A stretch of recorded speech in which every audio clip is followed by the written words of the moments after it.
Mtaalamu. Kula hii kuburi. Mtamtuma. Kuna swali moja yenye nilikuwa nataka before uende. Kwa nini umepanda mahindi katikati ya mboga? Mahindi nimepanda katikati ya mboga. Kwa chakula ya ng'ombe. Sawa. Wacha sasa naye mtaalamu aseme ama ni tight ama ni wrong. Mtaalamu, hebu before Mr. Mutuma aondoke. Mutuma kuja bado hujamalizana na wewe.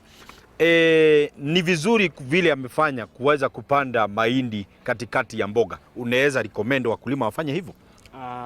Sana sana kiutaalamu haturecommend sana sana mahindi ipandwa katikati ya mboga. Yes. Sababu utapata hii mahindi wakati itaanza kufanya ile pollination, hiyo pollination sana sana huwa ina affect mboga.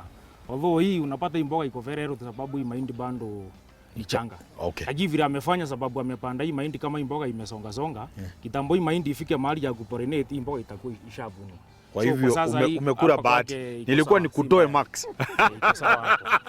Sawa, acha tuendelee na mtaalamu. Tambulisha jina yako.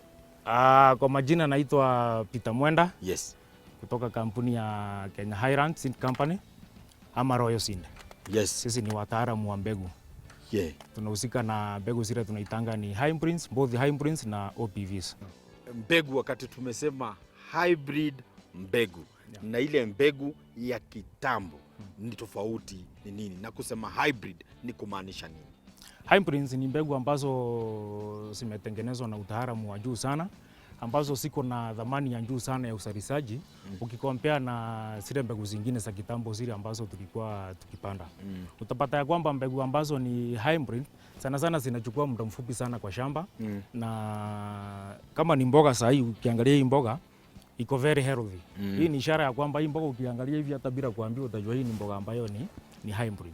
Sababu ukiona mboga vile imeweka hii kichwa kubwa, hii ni mboga ambayo tutasema ya kwamba the end of the day hii mboga itaweka kuanzia kilo 7 mpaka kilo 8. Na ambapo kuna mbegu yote ambayo hizi OPV ama hizi za kitambo utapata inafika hata kilo 4. Lakini mbegu ambazo ni hybrids ni mbegu ambazo zimetengenezwa na utaalamu wa juu sana ukikompea na zile zingine ambazo tunaitanga OPVs. Peter Mwenda, tueleze njia mwafaka ya kuweza kupanda hizi mbegu za mboga. Ukulima huanzia kwa mbegu.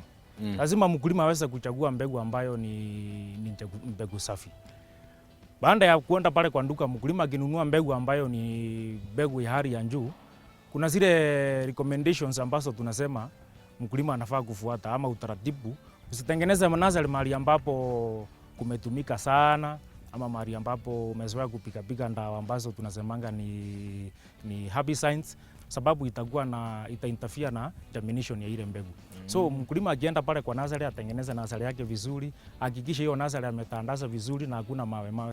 Alafu wakati wa ukishamwaga ile mbegu, tunaambia mkulima hakikisha amefunika hiyo mbegu na 3/4 ya mchanga ya size ya hiyo mbegu. Sababu ile mbegu ukiifunika iende chini sana haitaweza kumea.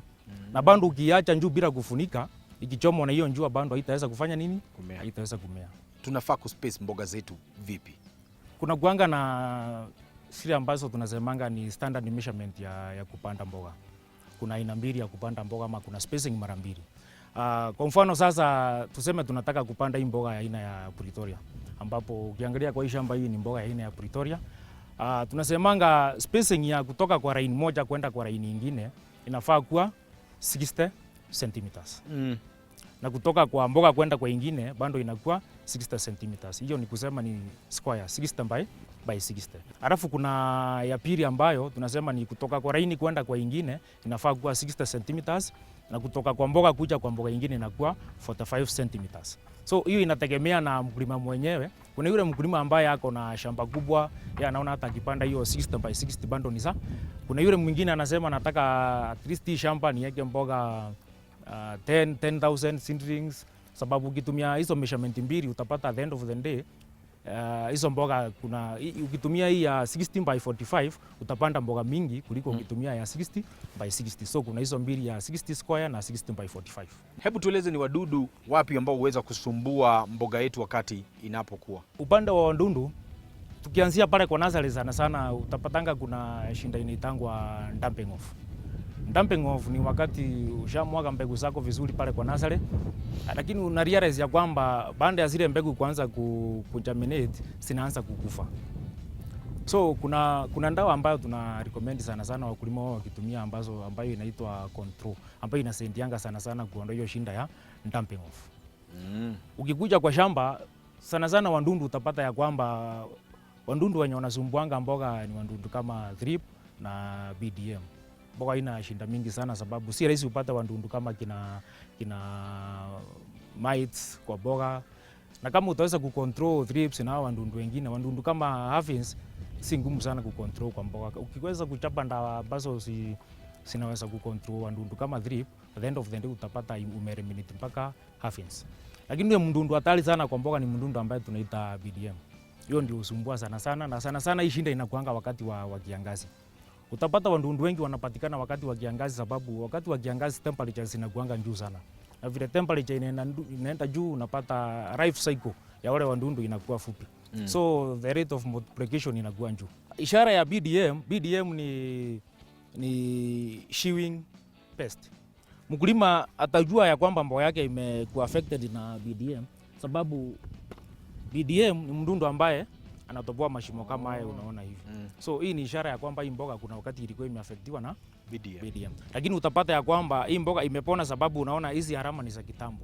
Haimaanishi ya kwamba huyu mdundu ako hapa tena ama anaendelea kukua. Lakini zile marka ambazo waliweza kuacha bado unaziona mpaka sasa hivi. Tumehakikisha ya kwamba tuko karibu sana na wakulima wetu. Kila area tuko na mtaalamu ambaye anatembelea wakulima na kuweza kuwapea mawaidha kuhakikisha ya kwamba zile mbegu ambazo tunawahusia si kuwahusia tu bali zinawasaidia na wameweza kufika sokoni. Ndio sababu huwa tunatembelea wakulima wetu at least mara moja kwa wiki. Unahakikisha ya kwamba wakulima wetu wote umewaona mara moja kwa wiki na kuweza kuingia pale shambani na kutambua changamoto ambazo siko mara pale na kuweza kupea mawaidha yule mkulima vile ataweza kueliminate zile shinda ambazo ako nazo pale kwa shamba. Sasa tumejaribu encourage wakulima waweze kushikana na kuwa na vikundi. Sababu kukiwa na vikundi inakuwa rahisi sana kuweza kufunza wakulima wakiwa mahali pamoja kuliko kutembelea kila mtu kwake nyumbani. Wale ambao wangependa kuzungumza ama kuweza kupata utaalamu ambao umeweza kuzungumzia watakupata kivipi? Kwa wale ambao wangetaka kuwasiliana nasi ama mkulima yeyote ambaye ako area hii ya Meru ambaye angetaka usaidizi wote kutoka kwa wataalamu wa mbegu, namba yangu ni 0713 198-254. Na vile vile niko na namba nyingine ya 0738-826-222. Niongezee si wakulima wa mboga peke yao. Tuko na mbegu nyingi sana sana tunauza nyanya, tuko na mboga, tuko na carrot. Kila aina ya mimea ambazo inategemea na area ama hiyo region wanalimanga nini sana sana. Hiyo mkutano umetaja ya Board of Governors of BDM. Okay. BDM ni nini? Nakumbuka nimetaja kuhusu BDM ambayo tumesema ni mdundu ambaye anapatikana sana sana kwa mboga. BDM tunasemanga BDM lakini jina yake haswa ni Black Diamond Moth. Ambaye ndiye aina ya moth ambayo hupatikana ndio hiyo kwa mboga. Nikihuruta. So akikuja akitaka mayai pale kwa mboga, huyo mdundu ambaye ana hatch. Hiyo larva stage sana sana ndio inakuanga very destructive, hiyo ndio tunaitanga BDM. BDM. Sasa sitaisahau. Black Diamond Moth. Kabisa. Hiyo sitaisahau. Hiyo kobori ni yako ni kutufundisha kitu mzuri na kuweza kujua BDM ni nini. Nashukuru sana. Mtuma umerudi? Nimerudi. Na mimi ninasema kwa heri. Nimesoma mambo mingi sana. Na shukrani sana kwa kuweza kuwa na mkulima mzuri na anafanya vizuri. Kabisa. Asante sana. Si kwa heri. Sasa Mr. Kiviti. Utaenda bure. Haya. Hiyo. Hii we na imeweka hii ni zaidi ya kilo 9. Atia hii ndio sasa umeita Pretoria.